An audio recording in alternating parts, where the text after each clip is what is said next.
நீங்க டாக்டர் ஆகணுமா, சொந்தமா கிளினிக் வைக்கணுமா, உங்கள் லட்சிய கனவு நிறைவேற நம்ம விருதுநகர்ல மத்திய அரசின் சுகாதாரத்துறை ஆதரவு பெற்ற எலக்ட்ரோ ஹோமியோபதி மருத்துவ கவுன்சில் NEHM ஆஃப் இந்தியாவின் நேரடி அங்கீகாரம் பெற்ற தமிழ்நாடு பெண்கள் எலக்ட்ரோ ஹோமியோபதி மெடிக்கல் கல்லூரியில உடனே சேருங்க.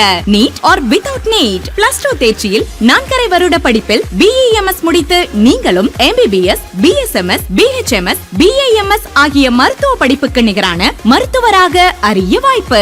தமிழகத்தின் தலைசிறந்த மருத்துவர்கள் மூலம் சிறப்பான பயிற்சி. BEMS படிக்கும் போதே மல்டி ஸ்பெஷாலிட்டி மருத்துவமனைகள்ல நேரடி பயிற்சி முடிந்ததும் rainbow hospital, AA hospital, Karpagam hospital, Aishwarya hospital, Vadamalayan hospital போன்ற தலைசிறந்த மருத்துவமனைகள்ல கேம்பஸ் இன்டர்வியூ மூலம் வேலையும் பெற்று தராங்க. நீங்க தனியா கிளினிக் வச்சு நடத்தவும் தமிழ்நாடு அரசு அனுமதியும் பெற்று தராங்க. மேலும் பெண்களுக்கு மிக மிக பாதுகாப்பான ஹாஸ்டல் வசதியும், தரமான சுவையான உணவும், சுகாதாரமான குடிநீர் வசதியோட தமிழகத்தின் நம்பர் 1 கல்லூரியா இயங்கிட்டு இருக்கிற ஒரே கல்லூரி Tamil Nadu women's college of medical sciences, Pandalkudi road, next to Ramasamypuram, Tamil Nadu college stop, Aruppukottai.